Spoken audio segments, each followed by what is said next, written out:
Friends, तो आज हम पढ़ेंगे एनसीईआरटी पॉलिटी का क्लास 9th का चैप्टर नंबर 2 संविधान का निर्माण पढ़ रहे थे। तो देखिएगा, हम लोगों ने यहाँ तक डिस्कस कर लिया था। अगला हेडिंग है भारतीय संविधान के बुनियादी मूल्य। तो भारतीय संविधान के बुनियादी मूल्य क्या थे?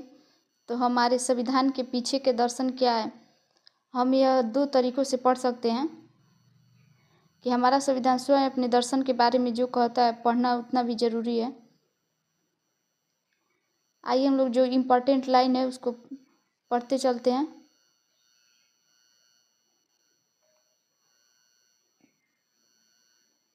अगर आप TRE-4 एग्ज़ाम की तैयारी कर रहे हैं तो ये लेक्चर आप लोग के लिए बहुत इम्पोर्टेंट होने वाला है। देखिएगा कि संविधान में क्या क्या मतलब उसके वादे किए गए या उसके नियम क्या थे। तो भारतीय संविधान निर्माताओं की सूची में एक बड़ा नाम न होने की हैरानी होगी, यानी कि महात्मा गांधी का नाम, कि वो संविधान सभा के सदस्य नहीं थे। वे संविधान सभा के सदस्य नहीं थे, पर वो संविधान सभा के अनेक सदस्य उनके विचारों के अनुयायी थे।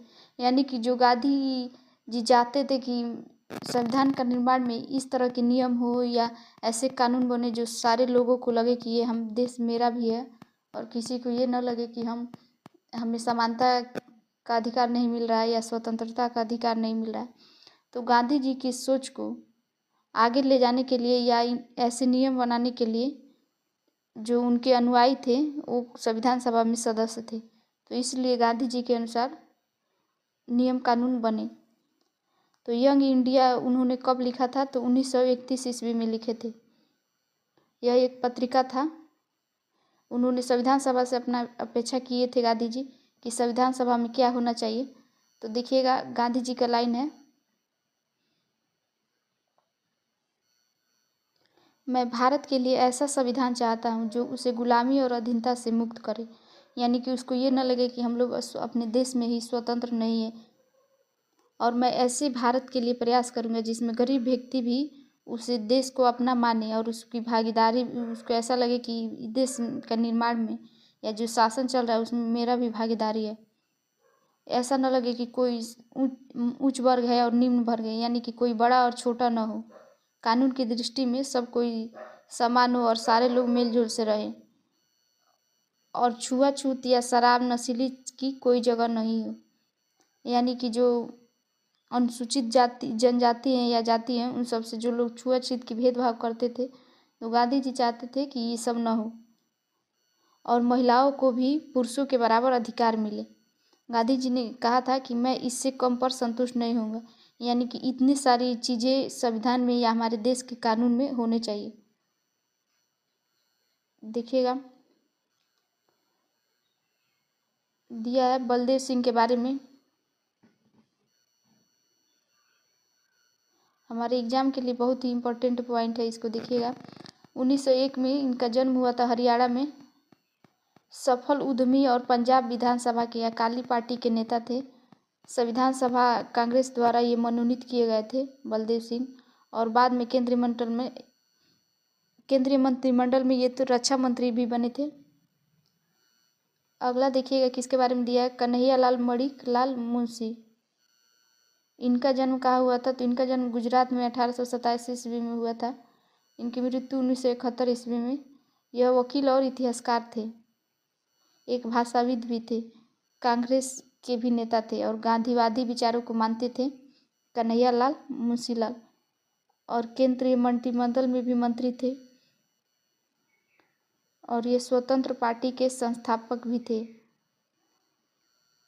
अगला देखिएगा किसके बारे में दिया गया है, श्यामा प्रसाद मुखर्जी के बारे में।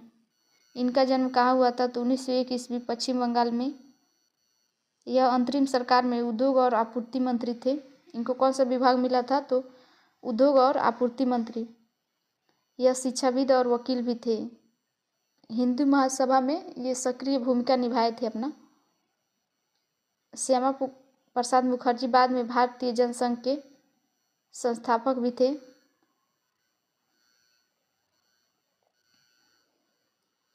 अगला लाइन देखिएगा कि भीमराव अंबेडकर साहब क्या कह रहे थे। इनके भी मन में था कि भेदभाव और गैर बराबरी मुक्त भारत हो। डॉक्टर अम्बेडकर का सपना था कि अपने देश के कानून में भेदभाव और गैर बराबरी का कोई भी कानून न हो। संविधान के निर्माण में महत्वपूर्ण भूमिका निभाए थे अम्बेडकर जी। असमानता को कैसे दूर की जा सकती है, इसके बारे में इन्होंने विचार दूसरों से अलग थे। ये अक्सर गांधी जी और उनके नज़रिए की कटु आलोचना की है। देखिएगा भीमराव अम्बेडकर साहब जी क्या कहे थे। इन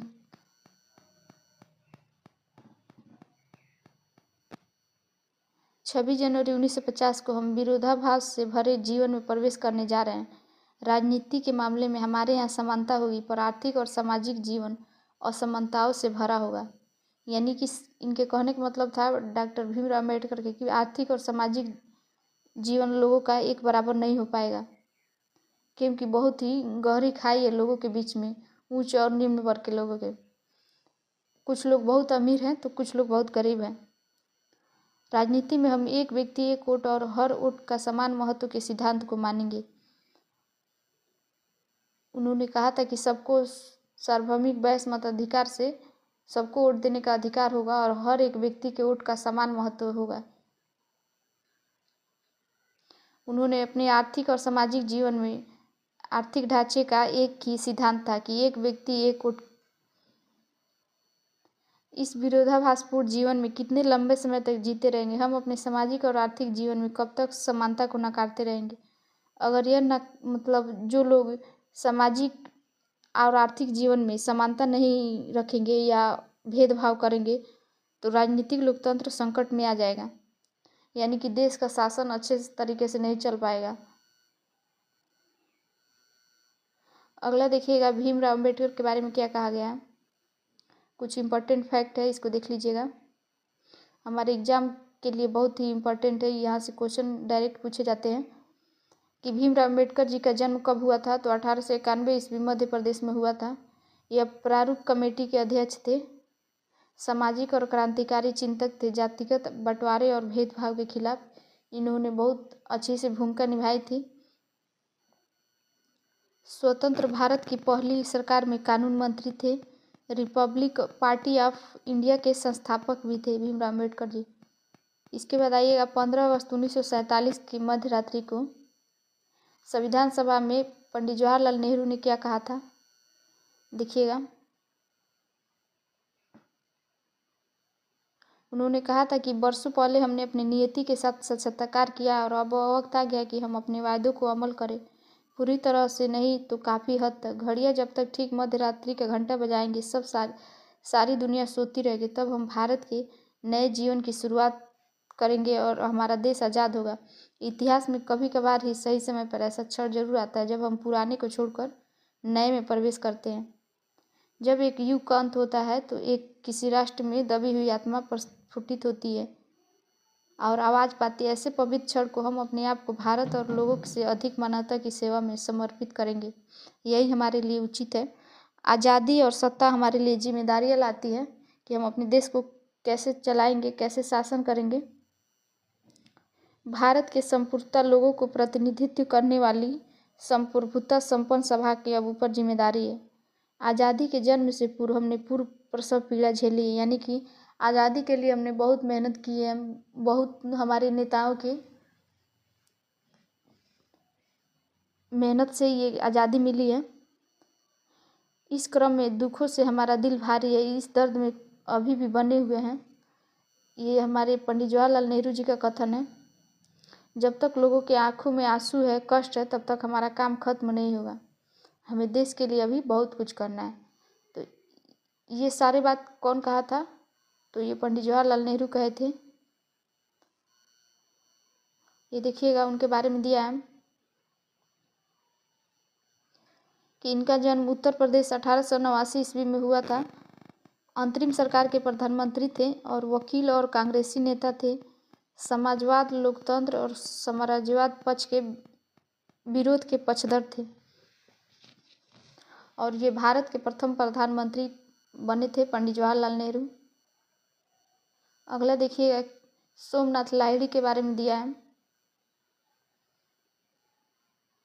इनका जन्म 1901 ईस्वी पश्चिम बंगाल में हुआ था और लेखक और संपादक भी थे। भारतीय कम्युनिस्ट पार्टी के नेता भी थे।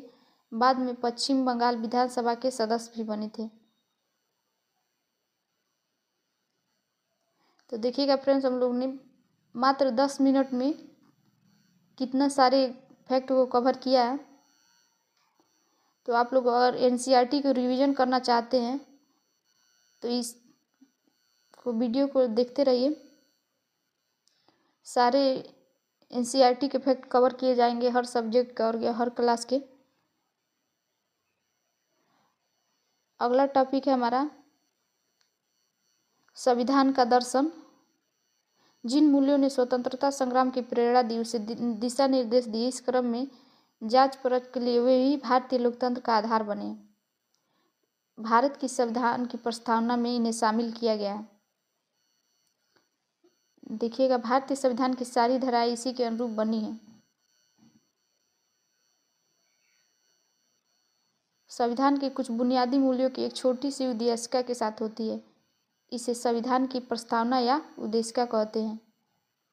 अमेरिकी संविधान की प्रस्तावना से प्रेरणा लेकर समकालीन दुनिया के देश प्रस्तावना मतलब भारत की संविधान की प्रस्तावना किस देश से प्रेरणा ली गई है? तो अमेरिका से।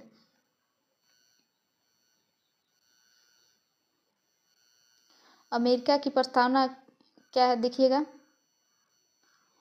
अधिक अच्छा संघ बनाने और न्याय की स्थापना करने, घरेलू शांति करने, साझा सुरक्षा बनाने, जन कल्याण को बढ़ावा देने तथा अपनी समृद्धि में स्वतंत्रता का लाभ लेने के लिए संयुक्त राज्य अमेरिका की संविधान को स्थापित करते हैं और इसका अभिषेक करते हैं। यह संयुक्त राज्य अमेरिका का प्रस्तावना है। और अपने भारत का प्रस्तावना आप लोग को पता ही होगा। हम भारत के लोग भारत को एक संपूर्ण प्रभुत्व संपन्न बनाने के लिए। अगला देखिएगा, दक्षिण अफ्रीका के लोग। ये दक्षिण अफ्रीका की प्रस्तावना है। ये इतिहास में हुए अन्याय को स्वीकार करते हैं, अपनी भूमि पर आज़ादी और न्याय के संघर्ष के लिए उठाने वाले कष्टों को सलाम करते हैं, अपने देश को बनाने और विकसित करने में मदद करने वालों को आदर करते हैं और मानते हैं कि दक्षिण अफ्रीका उन सभी का है जो यहाँ रहते हैं। यहाँ विविधता से जुड़े और स्वतंत्र रूप से चुने हुए अपने प्रतिनिधियों के माध्यम से हम गणतंत्र के सर्वोच्च कानून के तौर पर इस संविधान को स्वीकार करते हैं, जिससे पहले के विभाजन मिटे और लोकतांत्रिक मूल्यों और सामाजिक न्याय, मौलिक मानवाधिकारों पर आधारित एक समाज बन सके। एक ऐसे लोकतांत्रिक और मुक्त समाज की स्थापना हो जिसमें सरकार लोगों की इच्छा के अनुसार बने और हर नागरिक को कानून के समान संरक्षण मिले, सभी नागरिकों के जीवन में गुणवत्ता में सुधार हो और हर एक व्यक्ति को संभावनाओं फलने फूलने की स्वतंत्रता हो। एक संयुक्त और लोकतांत्रिक दक्षिण अफ्रीका का निर्माण हो और राष्ट्रों के समूह में एक संप्रभु देश के तौर पर अपना उचित स्थान प्राप्त कर सके। ईश्वर हमारे लोगों की रक्षा करे। तो ये किस देश का प्रस्तावना था? तो दक्षिण अफ्रीका का। तो आप लोगों ने दो देशों की प्रस्तावना देखा, संयुक्त राज्य अमेरिका की और दक्षिण अफ्रीका की।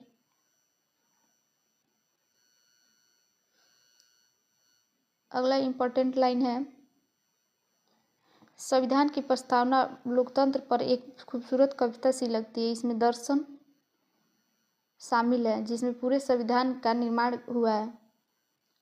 यह दर्शन संविधान सरकार के किसी भी कानून और फैसले के मूल्यांकन और परीक्षण का मानक तय करता है। इसके सहारे परखा जा सकता है कि कौन कानून, कौन फैसला अच्छा या बुरा है। इसमें भारतीय संविधान की आत्मा बसती है। तो भारत की प्रस्तावना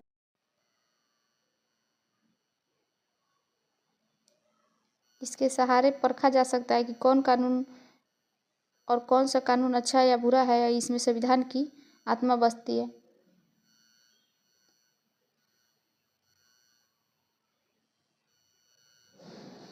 अगला देखिएगा, हमारे देश का प्रस्तावना या उद्देशिका है। इसको उद्देशिका भी कहते हैं।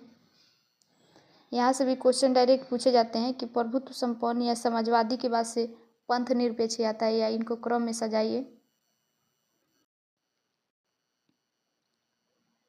हम भारत के लोग प्रस्तावना देखिएगा।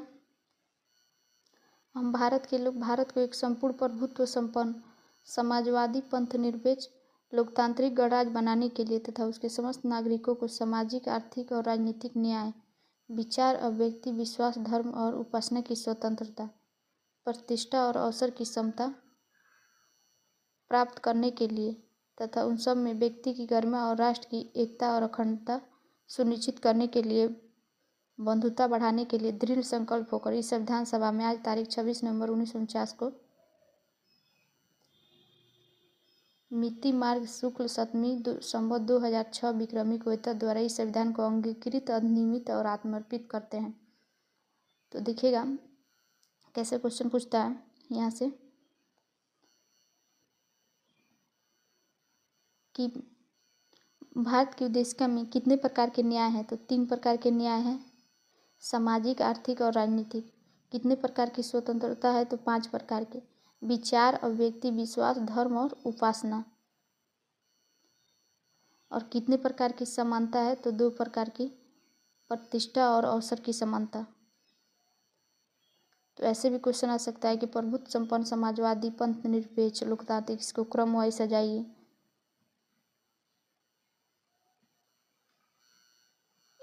इसके बाद देखिएगा इसका मीनिंग दिया है कि हम भारत के लोग, भारत को, इसका मतलब क्या होगा। हम भारत के लोगों को, भारत के संविधान का निर्माण और अधिनियम भारत के लोगों ने अपने प्रतिनिधियों के माध्यम से किया है, न कि इसे किसी राजा या बाहरी आदमी ने किया है।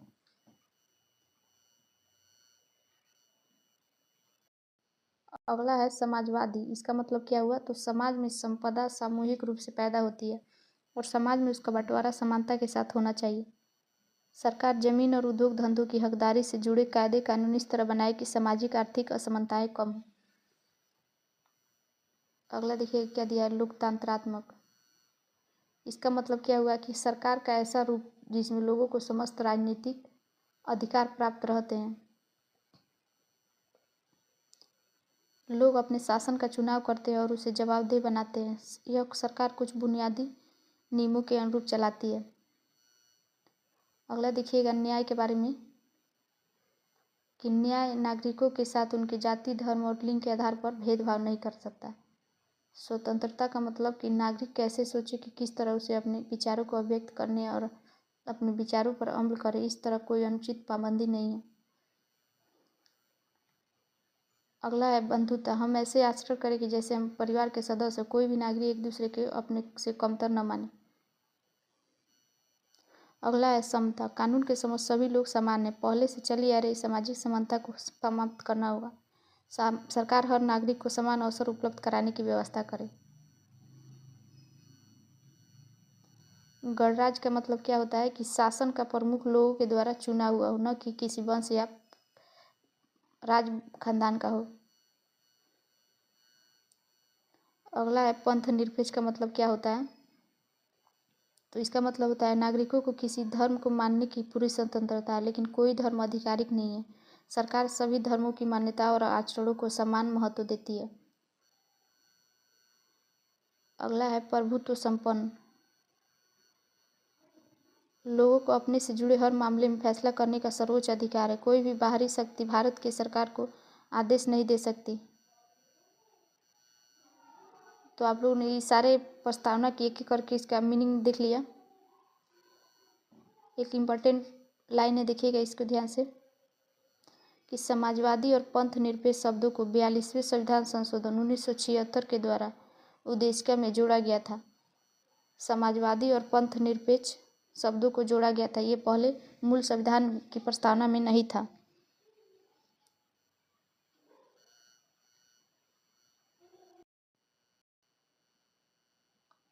तो देखिएगा आगे इम्पोर्टेंट लाइन 2-4 इसमें और है, इसको देख लीजिएगा।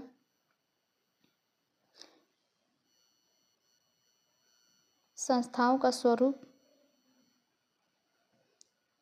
संविधान सिर्फ मूल्य और दर्शन भर का नहीं है।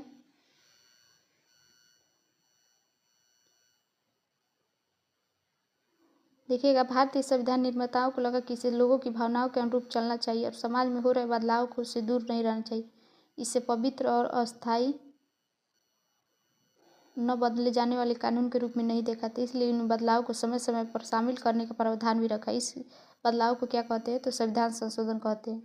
इसमें ये लाइन बहुत इंपॉर्टेंट है कि किसी भी कानून के संविधान में मतलब बदलाव करने को संविधान संशोधन कहते हैं।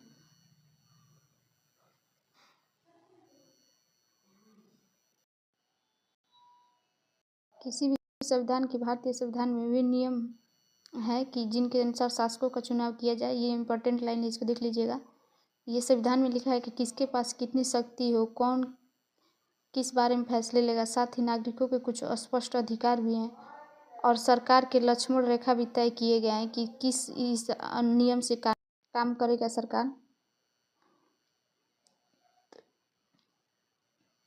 तो इसमें इतने सारे लाइन इम्पोर्टेंट थे। अगला देखिएगा, इम्पोर्टेंट कुछ फैक्ट दिए हैं कि रंग भेद का मतलब दक्षिण अफ्रीका की सरकार ने 1948 से 1989 के बीच काले लोगों के साथ नस्ली अलगाव और खराब व्यवहार करने वाली शासन व्यवस्था को रंग भेद कहते हैं। धारा किसी दस्तावेज का खास हिस्सा या अनुच्छेद होता है। देश का सर्वोच्च कानून, जिसमें किसी देश की राजनीति और समाज को चलने वाली मौलिक कानून होते हैं। संविधान संशोधन, देश की सर्वोच्च विधायी संस्था जिसे देश के संविधान में किए जाने वाला बदलाव है। संविधान सभा किसे कहते हैं? तो प्रतिनिधियों की वह सभा जो संविधान लिखने का काम करती है उसे संविधान सभा कहते हैं। प्रारूप यानी कि किसी कानून दस्तावेज का प्रारंभिक रूप। दर्शन, किसी सोच या काम को दिशा देने वाली बुनियादी विचार। अगला देखिएगा, संविधान का वह पहला कथन जो कोई देश संविधान की मूल्यों और अवधारणाओं को स्पष्ट ढंग से करता है। देशद्रोह, देश की सरकार को उखाड़ फेंकने या कोशिश करने के अपराध को देशद्रोह कहते हैं।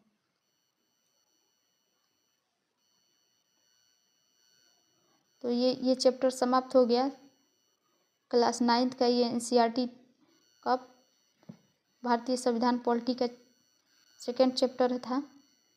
इसमें देखिएगा कुछ क्वेश्चन दिया है, तो इस क्वेश्चन को कल करेंगे और अगला चैप्टर पढ़ेंगे।